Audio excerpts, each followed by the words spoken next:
มื้อนี้ก็ถือว่าเป็นอีกมื้อหนึ่งพี่น้องดีใจเนาะเงินเดือนออกอีกแล้ว1 2 3 4 5 6 7 8 9สวัสดีพ่อพี่น้องสวัสดีพ่อแม่พี่น้องทางฝั่งไทยนะครับผมมื้อนี้ก็เงินเดือนออกอีกแล้วพี่น้อง เดือนรอบสอง เงินเดือนภาคนี้ เดือนอันของข่อย รอบ2เนาะที่นางได้รับเงินเดือนพี่น้องนี่ประมาณนี้ก็ถามว่าหลายบ่สัตว์แต่สำหรับเฮานี่เฮาว่าหลายได้หลายสำหรับเฮาแต่ว่าสำหรับคนอื่นอาจจะบ่หลายอันนี้เฮาบ่ได้แบบมาอวดมาหยังเนาะก็คือแบบว่ามื้อนี้เฮาก็สิมาแบบว่ามาบวกลบคูณหารแล้วก็ค่าใช้จ่ายพี่น้องแต่ละเดือนจังซี่นะสิแบบว่าหลายคนเห็นว่าเฮาแบบได้เงินเดือนเท่านี้แหละค่าใช้จ่ายเฮามีหยังแหน่สิเนาะหลักๆก็แน่นอนแหละพี่น้องค่าใช้จ่ายเฮานี่หลักๆก็คือค่าห้องเดือนนี้ก็มาแล้วพี่น้องค่าห้องเดือนนี้ก็มาแล้วเนาะเดือนนี้ตกอยู่2,727 บาท ขึ้นกว่า มัน ฮ้อนเนาะ มันฮ้อนก็เลยขึ้นแล้วก็มีค่าส่งกลับบ้านให้ลูกเนาะส่งกลับบ้านให้ลูกเดือนหนึงเฮาก็ส่งประมาณ4,000 บาทเนาะเพราะว่าอยู่บ้านก็มีค่าใช้จ่ายเด้พี่น้องนี่ ค่าลูก อันนี้ ให้ลูก อันนี้ค่าลูกส่งให้ลูกสาว 4,000 ค่าห้องมาตีซะ 3,000จ้ะค่าห้อง 3,000 ตีซะ 3,000พี่น้องเพราะว่ามัน 2,700 2,600 2,700แต่ละเดือนจังซี่นะที่เฮาจ่ายค่าห้องไปจังซี่นะเพราะว่าห้องเฮาก็เป็นห้องพัดลมเด้พี่น้องบ่ได้เป็นห้องแอร์เนาะก็เลยแบบว่าบ่ได้แพงขนาดนั้นนะแต่ว่าสำหรับเฮาอะแพงเลยเนาะแต่สำหรับคนอื่นอาจจะแบบบ่แพงจังซี่นะพี่น้องแล้วก็เฮาก็สิมาหักค่าหลักๆเลยเนาะถ้าเกิดว่าสิ้นเดือนมาปุ๊บจังซี่เงินของแฟนเฮานี่เฮาสิมาหักค่าส่งกับเมื่อให้ลูกแล้วก็ค่าห้องไปซี่นะแล้วก็ที่เหลือเฮาก็สิแบบว่า ค่ากับข้าว เก็บแล้วก็ค่ากับข้าวไปซี่นะพี่น้องอันนี้ก็ค่ากับข้าว เฮาข่อยขึ้นเดือน3,000 อันนี้ค่ากับข้าวคือแบบว่าจังได๋พี่น้องเนาะคือแฟนก็ทำงานแม่บ้านแหละแต่ว่าเฮากินเองว่าซี่นะคือเป็นงานแบบไปกลับเนาะถ้าบ่ได้ติดตามเบิ่งเฮาก็สิรู้ว่าเป็นงานที่แบบว่าไปกลับแล้วก็ซื้อกินเองมันก็สิแบบเปลืองแหน่บางทีเฮาอาจจะแบบเฮ็ดงานมันเมื่อยเฮาอาจจะแบบว่าอยากของที่มันแบบถูกปากอีหยังจังซี่นะก็แบบอาจจะเกินงบเกินหยังนะพี่น้องเนาะก็บ่เป็นหยังเนาะก็ดีกว่าแบบว่า อยู่บ้าน อยู่บ้านเฮาแบบซี้นะอยู่บ้านเฮามันก็บ่มีรายได้อิหยังอย่างน้อยเฮาก็ใช้เงินคนหนึ่งแล้วก็เก็บเงินคนหนึ่งแบบซี้นะมันก็อย่างน้อยมันก็แบบว่าดีกว่าเฮาอยู่คนเดียวเนาะถ้าผู้ใดแบบว่าติดตามเบิ่งเฮาก็สิฮู้แบบซี้นะเฮามาหาเงินคนเดียวนี่ถามว่าได้บ่มันก็ได้แหละพี่น้องเนาะแต่ว่ามันก็สิได้ช้าแหน่แล้วก็ได้น้อยแหน่แบบซี้นะคืออย่างที่ฮู้ว่าเฮาก็สิ้นเดือนมาเฮาก็มาแบ่งค่าห้องแล้วก็มาแบ่งส่งกลับบ้านเนาะแล้วก็ค่าอยู่ค่ากินเฮาวันหยุดวันหยังบ่ซี้ก็ ค่าซื้อหันซื้อนี่นะพี่น้องค่าแบบใช้จ่ายสบู่อิหยังก็ว่ากันไปเนาะชีวิตประจำจังซี่นะก็นั่นแหละพี่น้องเนาะก็มาหา2คนก็ถือว่าได้ไวอยู่พี่น้องเนาะแต่ว่าตอนนี้เฮาอะ เ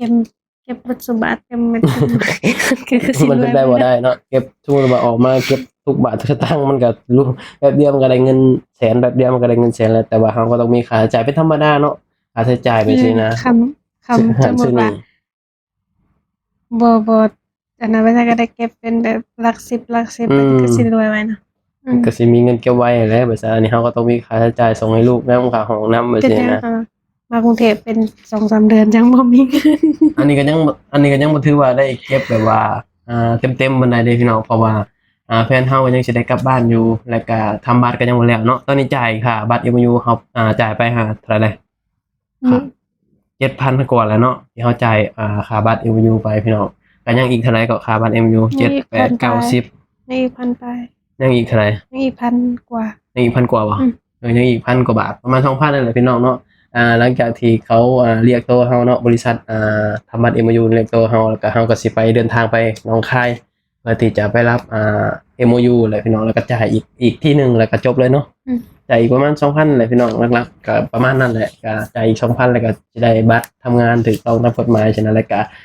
อาจจะพอได้กลับบ้านบ่อยในบ้านนี้เนาะอาจจะแบบนานๆกลับทีละบ้านนี้เนาะอันนี้ก็ยังแบบเดือนนี้ก็ยังสิกลับอยู่นี่เดือนนี้ประมาณวันที่วีซ่าบัตร วันที่20กว่าเนาะก็ยังสิได้กลับไปหาลูกแล้วก็ต้องเสียเงินอีกได้พี่น้องกลับบ้านเพราะฉะนั้นแล้วก็เฮาก็สิซื้อข้าวซื้อของมาให้ลูกนำแบบนี้นะมันก็ช่วงนี้ก็ยังบ่ถือว่าได้เก็บแบบว่าเต็มปานใดเนาะเพราะว่ายังเดินทางไปมาอยู่หั้นนะการเดินทางแน่นอนแหละมันเสียเงินจังซี่นะเสียกระจิกกระจอกแบบนี้มันก็หลายเด้มันก็เลยเฮ็ดให้แบบ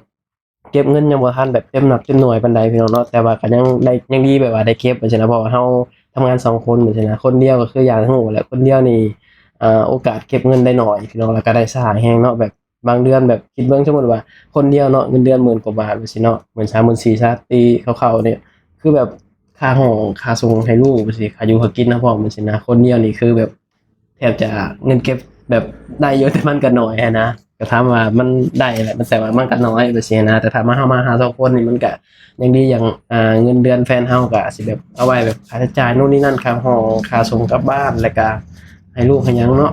แล้วเงินเฮาก็สิเก็บไปสินะมันก็ยังดีแบบมาหา2คนเนาะสำหรับคนลาวหลายๆคนหลายผู้ที่มาหาเงินอยู่ไทยก็เฮาอยากแนะนำเนาะสมมุติว่ามีครอบครัวอยากให้มาหา2คนถ้าเฮามาหา2คนเฮาสิได้ไว้คือย้อนไปหลายปีผ่านมาเนาะเฮาเคยหาเงินนำกัน2คนแหละตอนยังบ่ทันมีลูกว่าซี่นะมันก็เงินแสนเฮาก็คือสิว่ามันก็บ่ดนปานใดเนาะ เฮาก็ได้จับเงินแสนไปสินะเพราะว่าเฮายังบ่ทันมีลูกช่วงน่ะเฮาก็เก็บอย่างเดียวใช้จ่ายแล้วก็ส่งให้พ่อแม่เล็กน้อยไปสินะแบบพอมีลูกเฮาก็ต้องส่งทุกเดือนไปสินะค่านั้นค่านี้อยู่บ้านเนาะอยู่บ้านเฮาก็คือแบบในปัจจุบันนี่พี่น้องตามบ้านนอกตามชนบทนี่มันก็ใช้เงินได้บ่คือยุคสมัยก่อนสินะตามบ้านนอกเดี๋ยวนี้ข้าวต้มขนมแบบสิคือเด็กน้อยสมัยนี้เนาะมันบ่คือรุ่นเฮายังน้อยเนาะรุ่นเฮายังน้อยนี่พ่อแม่เลี้ยงเฮานี่บ่ได้ซื้อข้าวต้มขนมส่วนหลายกินแบบหมากไม้บางอย่างไปซะเนาะ บ่ค่อยแบบว่าคือเด็กน้อยสมัยนี้นะคือลูกเฮาคือสมัยเนี้ยแบบเขาแต่ร้านค้าพี่น้องหากินแต่ขนมแบบนี้นะเด็กน้อยสมัยใหม่เนาะก็คือรุ่นสมัยเฮาใช่นั่นแหละประมาณนั้นแหละพี่น้องเนาะคลิปนี้เฮาก็มาแบบว่าอ่ามาแบบว่าบ่รบกวนหารมาแบบว่าค่าใช้จ่ายแต่ละเดือนของเฮาแบบนี้นะพี่น้องแล้วก็มาอัปเดตเงินเดือนอ่ารับเงินเดือน เดือนที่2เดือนที่2เนาะเดือนที่2แล้วพี่น้องที่มาทำงานได้ดีหั้นนะก็ถือว่าโอเคเนาะอย่างน้อยเราก็แบบว่าในมีเหลือเก็บได้หยังแหน่แบบซี้นะก็อดเอาอีกนิดหนึงเพราะแบบแฟนเราได้บัตรได้หยังมันก็สิแบบได้เก็บหลายกว่านี้แบบซี้นะแต่โซนนี้ก็แบบกัดฟันสู้ไปก่อนโซนนี้ก็แบบว่าสู้กันไปก่อนพี่น้องเนาะเพราะว่าแฟนต้องกลับบ้านแบบซี้นะกลับบ้านแล้วก็ต้องแบบค่ารถค่าหยังแล้วก็ซื้อของมาให้ลูกนำซื้อของฝากของหยังแบบซี้นะมันก็ สิใช้เงินในช่วงนี้ก็ยังบ่ทันนิ่งพี่น้องเว้าง่ายซะเนาะยังบ่ทันนิ่งยังแบบว่าเงินก็ยังแบบไปมาอยู่หั้นนะยังบ่ทันนิ่งว่าซี่นะพอสิขึ้นเลข3พอสิขึ้นเลข4เนี่ยมันก็ลดลงไปซี่นะมันขึ้นลงไปซี่นะเพราะว่ามันยังบ่ทันนิ่งเพราะว่าต้องกลับบ้านแล้วก็มันก็ใช้เงินใช้หยังกลับบ้านแต่ละเทื่อนี่ลาวกับไทยนี่บ่ได้ไกลกันเด้พี่น้องแต่ว่ากลับบ้านแต่ละเทื่อนี่เบิดหลายได้เนาะเมื่อกี้เจ้ากลับเบิดเท่าไหร่ก็วางกลับล่าสุดนี่ 6-7,000 6-7,000พี่น้องกลับบ้านเทื่อหนึงเนาะเบิด6-7,000ได้นั่นแหละแบบว่าคือเฮานี่เฮาถ้าเกิดว่าบ่จำเป็นเฮาก็สิบ่กลับเนาะเพราะว่ามันก็ใช้เงินไปสิถามว่าคิดฮอดลูกบ่ก็คิดฮอดนั่นแหละแต่ว่าพอเฮากลับไปมันก็ใช้เงินใช้หยังก็เลยคิดว่าถ้ามันบ่จำเป็นก็สิบ่กลับหาเงินไปก่อนจังซี่นะ มันก็นะ นั่นแหละ เพราะว่าเฮาคิดว่าวันเวลามันก็บ่เคยท่าเฮานะมันหมุนไปเรื่อยๆพี่น้องเนาะประมาณนั้นเลยพี่น้องเนาะคลิปนี้ก็บ่มีหยังหลายเนาะเฮาก็สิได้ปิดคลิปแล้วดีใจบ่ได้จับเงิน ได้จับเงินล้านได้จับเงินล้านดีใจได้จับเงินล้าน ล้าน หลายล้านกีบอยู่ได้นี่ประมาณจักล้านบ้านเฮา6-7ล้านได้บ่บ่ฮอดบ่4 ฮอดนะ ฮอดบ่ห้าได้บ่ห้า6ล้าน 10,000 กว่าบาท ได้หลายอยู่ อยู่ ประมาณนั้นแหละพี่น้องคลิปนี้ก็บ่มีหยังหลายเนาะเอาก็สิได้ปิดคลิปเพียงเท่านี้พี่น้องเอาไว้พบกันคลิปหน้าขอบคุณพี่ๆน้าๆป้าๆลุงห มา ลา แล้ว ยๆ ก็ เด้อ ไป มาแล้วก็ไป ขอบคุณหลายๆเนาะที่แบบเข้ามาติดตามเข้ามาให้กำลังใจเฮา2คนไปซิเนาะขอบคุณหลายๆเอาไว้พบกันคลิปหน้าคลิปนี้ไปแล้วบ๊ายบายสบายดีสวัสดีครับผม